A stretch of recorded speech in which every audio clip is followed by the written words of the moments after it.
1811 ఇంగ్లాండ్లో మొదటి పాఠశాల ప్రారంభించిన నాటికి భారతదేశంలో 7,32,000 గురుకులాలు ఉండేవి. వీటి ముఖ్య ఉద్దేశం పేద మధ్యతరగతి విద్యార్థులకు అండగా ఉండటం.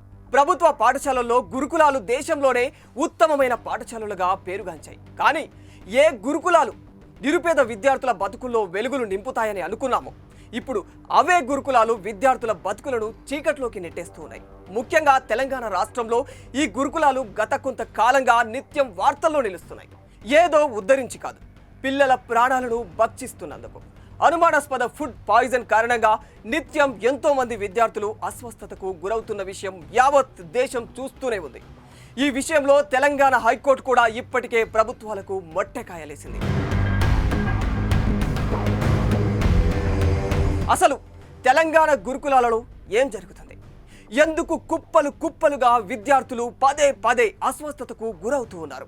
తెలంగాణ గురుకులాల కోసం ప్రభుత్వాలు కేటాయిస్తున్న వేల కోట్ల నిధులు ఏమైపోతున్నాయి? విద్యార్థులు పడే ఈ నరక యాతనకు కారణమెవరు? ఇదంతా మీకు తెలియాలంటే ఖచ్చితంగా ఈ వీడియోను చివరి వరకు చూడాల్సిందే.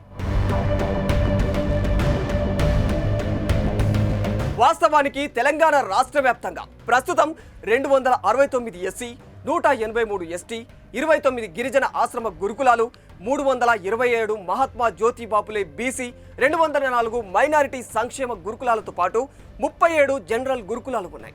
ఈ లెక్కన మొత్తం 1000కి పైమాటే ఉంటాయన్నమాట. ఈ గురుకులాల విద్యా సంస్థల్లో చదువుతున్న లక్షల మంది విద్యార్థుల్లో 100% మంది ఎస్సీ, ఎస్టీ, బీసీ, మైనారిటీ వర్గాలకు చెందిన పేద విద్యార్థులే ఉన్నారు. ఏ దేశం అభివృద్ధి చెందాలన్నా అక్కడి విద్యా విధానమే అత్యంత కీలకం. విద్యా వ్యవస్థకు పునాది పాఠశాల విద్య అంటూ మన నాయకులు ప్రగల్భాలు పలుకుతూ ఉంటారు. ప్రభుత్వాలు పలికే గొప్పలు, వారు ఇచ్చే వాగ్దానాలు ఏమైపోతున్నాయి? వేల కోట్లు గురుకులాలకు ఇస్తున్నామనే మాటలు పచ్చి అబద్ధాలేనా? మీరు నిధులు ఇస్తున్నది నిజమైతే ఇదంతా ఇంతమంది విద్యార్థులు నిర్దాక్షిణ్యంగా ఎందుకు బలవుతూ ఉన్నారు? రాష్ట్ర వ్యాప్తంగా ఏడాది కాలంలో పలు కారణాలతో దాదాపు 48 మంది విద్యార్థులు మరణించారు. ఇది నేను చెబుతున్న లెక్క కాదు, గణాంకాలే చెబుతూ ఉన్నాయి. దానికి సంబంధించిన వివరాలు మీరు ఇక్కడ చూడొచ్చు.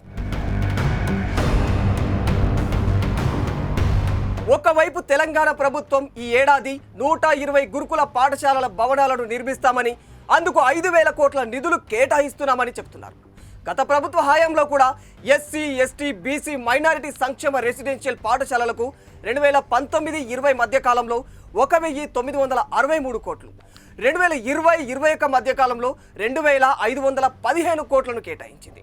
దాదాపు ఎస్సీ వర్గాల విద్యార్థుల కోసం 268 కొత్త గురుకుల పాఠశాలలు, ఎస్టీ వర్గాల విద్యార్థుల కోసం 169 కొత్త గురుకుల పాఠశాలలను ప్రభుత్వం నిర్మిస్తుందని గతంలో చెప్పారు. అసలు ఏమైపోతున్నాయి ఈ ప్రభుత్వ నిధులన్నీ? ఇంతగానం నిధులు ఇస్తుంటే క్వాలిటీ లేని ఫుడ్ ఎందుకు పెడుతున్నారు గురుకులాల్లో? పచ్చిగా మాట్లాడుకుంటే గురుకులాలు నడిపిస్తున్న బిల్డింగ్లకు రెంట్లు కూడా చక్కగా కట్టే దిక్కు కూడా లేదు. కరెంటు బిల్లులు కట్టలేక బిల్డింగ్ ఓనర్స్ గోస తీస్తున్నారు. అనుభవజ్ఞులైన ప్రభుత్వ ఉపాధ్యాయులు సరిపోక పార్ట్ టైం టీచర్స్తో పొద్దు గడిపింది ఈ ప్రభుత్వం. ఇప్పుడు వాళ్ళను కూడా జీతాలు ఇవ్వలేక తొలగించాల్సిన పరిస్థితి ఏర్పడింది. ఇదంతా నేనేదో ప్రభుత్వాలపై కక్షగట్టి చెప్తున్న విధానం కాదు. ఇదిగో దానికి సంబంధించిన సాక్ష్యాలు మీరు ఇక్కడ చూడొచ్చు కూడా. వసతి గృహాల్లో కనీస మౌలిక వసతులు లేవు. ఇప్పటి వరకు 80% గురుకులాలు అద్దె భవనాల్లో కొనసాగుతున్నాయి. చాలా గురుకులాల్లో ఆహార పట్టిక సక్రమంగా అమలు జరగడం లేదు. వంటగదులు లేక డైనింగ్ హాల్స్ అస్సలే లేవు. చెట్ల కింద, ఆరు బయట, వరండాలలోనే వంట చేస్తూ ఉన్న పరిస్థితి కనిపిస్తోంది. విద్యార్థులు కూడా ఆరు బయటే అల్పాహారం, లంచ్, డిన్నర్ తింటూ ఉన్నారు. మంచినీటి సౌకర్యం అస్సలే లేదు. నీళ్ల ట్యాంకర్లతో అపరిశుభ్రంగా వచ్చే నీళ్లను తాగి విద్యార్థులు రోగాల బారిన పడుతూ ఉన్నారు. ఇదంతా జరుగుతుంటే ఇవన్నీ కూడా ప్రభుత్వాలకు సిగ్గుచేటు వ్యవహారంలా అనిపించడం లేదా అని జనాలు మండిపడుతూ ఉన్నారు. వాళ్ళ పిల్లలనైతే ఇలాగే నరక కూపంలో నెట్టేస్తారా అని బాధను వ్యక్తం చేస్తూ ఉన్నారు. 3 o'clock మధ్యాహ్నం తిన్న తర్వాత మొత్తం బియ్యమే ఉంది. పప్పు కారం అది లేకుండా నీళ్ళు లేకుండా అంతే. ఎగ్ ఏమన్నా ఇచ్చిర్రా? ఇచ్చింది. ఎగ్ కూడా బాగాలేదా? తినేటప్పుడు మీరు కంప్లైంట్ చేయలేదమ్మా ఫుడ్ బాగాలేదు? కంప్లీట్ చేసినాం కానీ వాళ్ళు పట్టించుకోరు. గత ప్రభుత్వమైనా ఇప్పటి ప్రభుత్వమైనా కనీసం గురుకులాలకు సరిపడా భూములను కేటాయించలేకపోతున్నాయి. పక్కా భవనాల నిర్మాణానికి బడ్జెట్ కేటాయించిన నిధులు విడుదల చేయడంలో పూర్తిగా విఫలమైపోతున్నాయి. ఫుడ్ పాయిజన్ వల్ల పిల్లలు చనిపోతే కనీసం స్పందించే దిక్కు కూడా లేదు. తమకు కూడా పిల్లలు ఉన్నారు. వాళ్ళ బతుకులు కూడా ఇంత దారుణంగా ఉంటే ఎలా ఉంటుందో ఆలోచించాలి.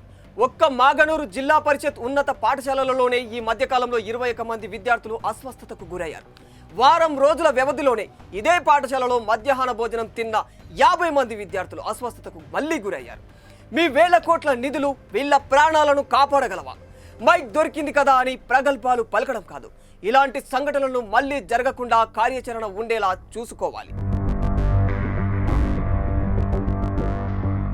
మరిన్ని వీడియోస్ కోసం ఛానల్ ని సబ్స్క్రైబ్ చేయండి. లేటెస్ట్ అప్డేట్స్ కోసం వాట్సాప్ ఛానల్ ని ఫాలో అవ్వండి. ఆ లింక్ డిస్క్రిప్షన్ లో ఉంది.